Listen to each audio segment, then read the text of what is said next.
Hey everyone, my name is Martin and today we'll be remaking Potion by Calvin Harris, Dua Lipa and Young Thug.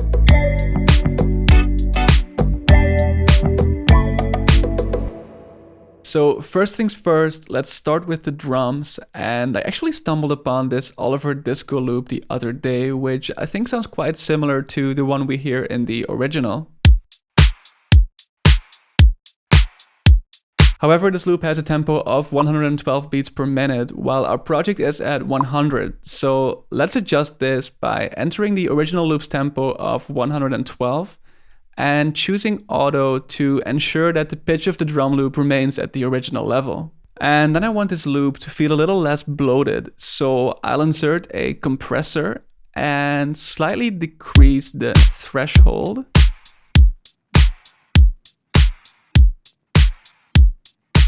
Let's also add a DS10 drum shaper to make the drums sound a little tighter by increasing the attack and presence while decreasing the sustain.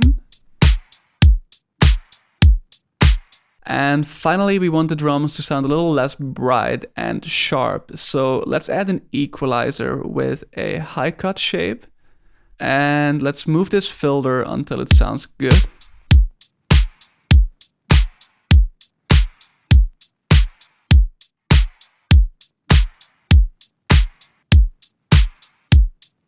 Okay, and then the next element we want to add are these really cool congas. And I actually found this conga sample on Splice, which should probably work.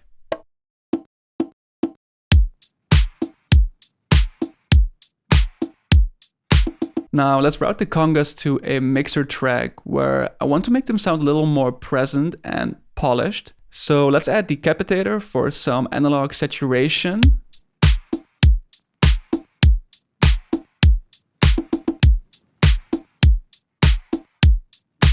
Let's also add some vintage warmth with this plugin called Abbey Road Vinyl by Waves. And I always love using the Mix Bus Hi-Fi preset.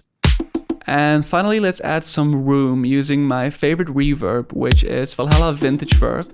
And here we want to make sure that we control both the low and the high frequencies of our reverb, kind of like we're EQing our reverb output. And then at the end of the fourth bar of our arrangement, we need a second conga sound, for which we could use this sample. And then we also want to make sure that both conga samples play at the right pitch, as they're currently a bit too low. So let's turn up their pitch levels, like this.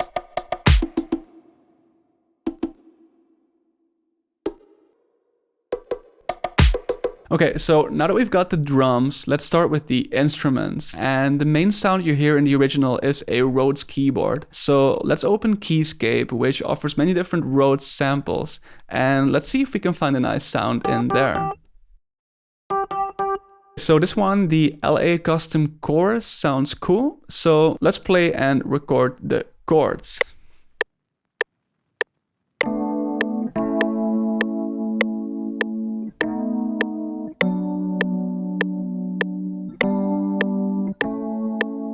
Now let's use the quick quantize start times tool to make sure the chords are on time. And let's also fix some velocity levels in order to get a more balanced overall sound.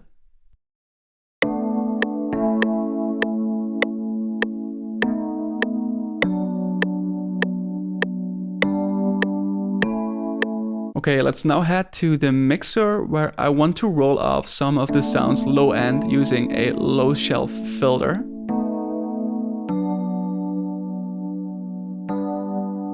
Something like this. Let's also add a phaser for some funk, and I think the talking phaser preset in Fruity Phaser might work here.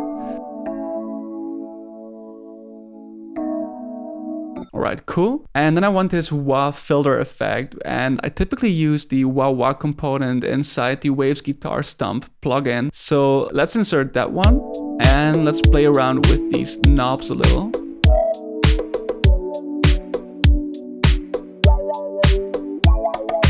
So what I think could be cool here is automate the mix level of this plugin so that we have the full wah effect at some points while making it less apparent at other points in the progression.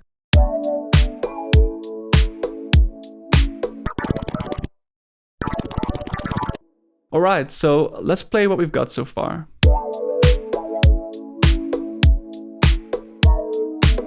Now listening to this, I think the Rhodes could sound a little more retro and wide, so let's still add an RC20, decrease the noise level, and maybe also slightly lower the wobble, which adds pitch inconsistencies to the sound. And second, let's add an S1 imager by Waves to make our sound a little wider across the stereo spectrum.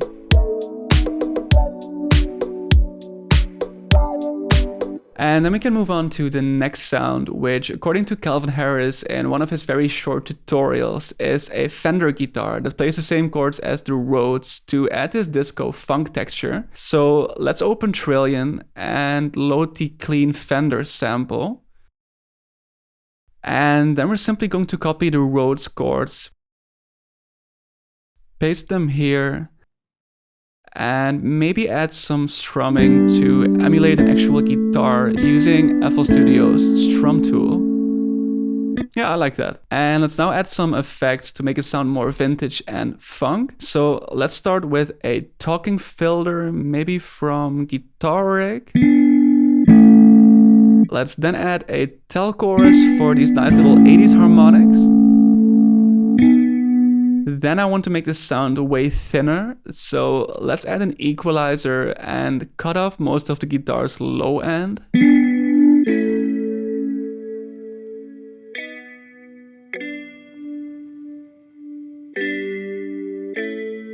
And then I want to add some room, so let's load Vintage Verb, choose the 80s color, turn down the mix level, and again make sure that we low cut and high cut our reverb output.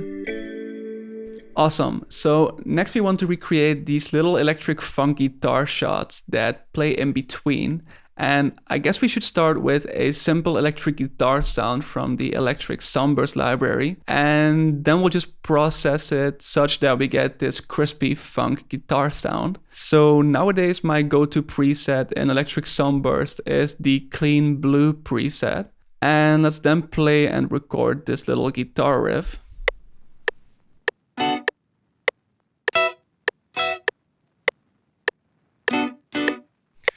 Again, let's quantize it and fix some velocity levels here and there.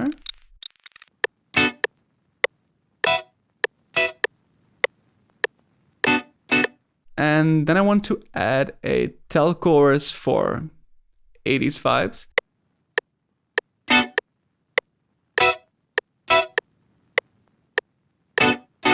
And then I want to add this crispy crust to the guitar. And for that, let's use this free plugin called Crush, which actually sounds really cool on anything if you want to add a little bit of a crazy texture, kind of like a bit crusher. So let's choose the high pass filter and increase the downsample reduction rate until we get that nice crush effect. And then let's slightly lower the wet level while turning up the dry level to get a nice balance between the original guitar sound and this crispy layer on top. Something like this. And then I think we should still compress it a little bit to make it a little tighter and more balanced. So let's open the glue and maybe use the lead solo preset as a starting point. Okay, so that's very loud. So let's get rid of some of that makeup gain the compressor is adding.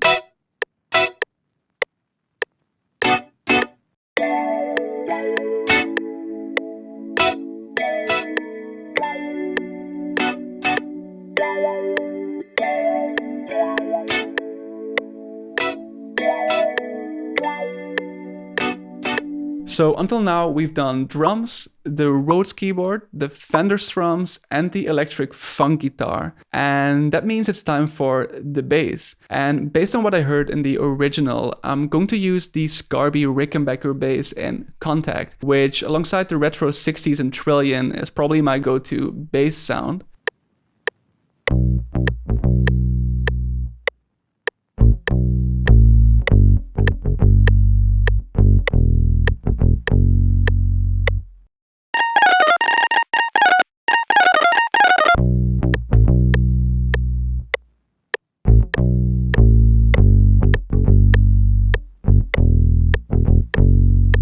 Now, when I'm mixing this Rickenbacker bass, I always start with an instance of Guitar Rig 6 and specifically the Basic Bass Pro preset, which adds some compression and EQ and makes the bass sound fuller and fatter.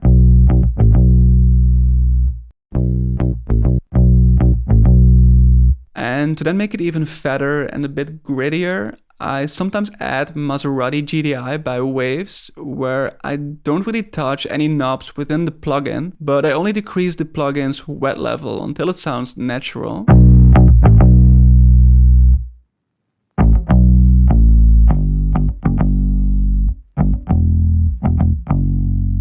And finally, I think the bass could use some more attack. So let's insert a DS10, increase the attack, and maybe lower the sustain a little bit.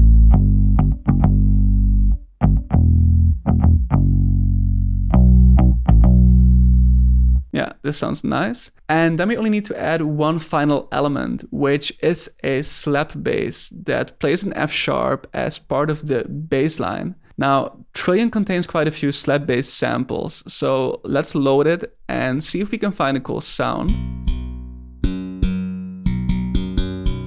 Okay, this studio slap preset sounds quite cool, so let's draw an F sharp in the piano roll. And maybe add a little bit of drive. So let's load Decapitator and turn up the drive knob until it's like a little beefier. Yeah, like this. And I think that's it. So let's duplicate and extend these 4 bars that we have, and let's play all the elements together.